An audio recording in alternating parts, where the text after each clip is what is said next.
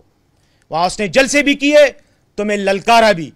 پاکستان تحریک انصاف کے کارکنوں نے تمہیں چیلنج کیا، اور اللہ نے تمہیں وہ عبرتناک شکست تحریک انصاف کے ہاتھوں دلوائی کہ اگر تم میں ذرا سی بھی پشتون ولی کا، پشتون ہونے کا کوئی معمولی سا بھی شائبہ تم میں ہے تو آج نہ صرف اپنی پارٹی کی صدارت سے استعفیٰ دو، بلکہ آئندہ کان پکڑ کر توبہ کرو کہ آج کے بعد سیاست کا نام نہیں لوگے، کیونکہ تم نے اپنے ووٹروں کو، اپنے کارکنوں کو، اپنی پارٹی کو بھی بدنام کیا۔ تمہاری پارٹی میں لاکھوں کی تعداد میں، ہزاروں کی تعداد میں مخلص لوگ ہیں، اور میں سمجھتا ہوں کہ تم نے آج ان کی بھی بے عزتی کی ہے۔ کچھ تو تمہارے حواری ہیں، چمچے ہیں جو تمہارے پیچھے کھڑے ہو کے تمہاری گالیوں پہ تالیاں بجاتے ہیں، لیکن تم نے ان کے اخلاص کو بھی دھوکہ دیا، ان لوگوں کو جن کے آباء و اجداد نے تمہاری تحریک میں قربانیاں دی ہیں۔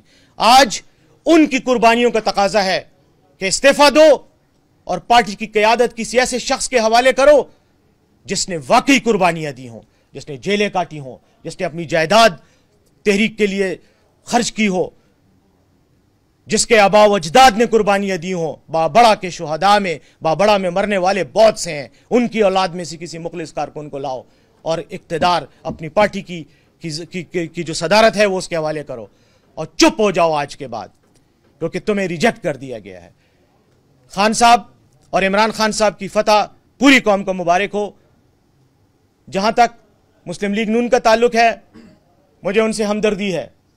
ہمدردی صرف اس وجہ سے ہے کہ زرداری صاحب نے اپنی سیاسی چالیں چل کر ان کو تو فارغ کر دیا ہے۔ پیپلز پارٹی آج 2 سیٹوں کے ساتھ واپس آئی ہے۔ کراچی کی سیٹ کا تو آپ کو پتہ ہے کہ وہاں کیا ہوا، آپ کی ٹی وی سکرینوں پر ہی میں نے دیکھا کہ اسپیشل برانچ کے اہلکار سندھ میں حلقہ 237 میں عبدالحکیم بلوچ کے ڈبوں میں جیلی ووٹ ڈال رہے تھے اور پکڑے گئے. ٹی وی کیمروں نے ان کو کے سامنے وہ پکڑے گئے اور پھر وہاں سے نکالے گئے. کارروائی تو ان کے خلاف یقیناً اس لیے نہیں ہوگی کہ انتظامیہ نے ہی ان کو بھیجا تھا، لیکن چلو پھر بھی چند ووٹوں کے مارجن سے پیپلز پارٹی کا امیدوار جیت گیا. کوئی بات نہیں، انشاءاللہ آگے آنے والے وقت میں پاکستانی عوام اب مزید باخبر ہوگی، مزید الرٹ ہوگی، مزید محتاط ہوگی. بس آخر میں صرف یہ بات کر کے اپنی بات ختم کرنا چاہتا ہوں کہ شکست تمہارا مقدر ہے، اور یہ ضمنی الیکشن ایک ٹریلر تھا، ایک انڈیکیٹر تھا، ایک اشارہ تھا.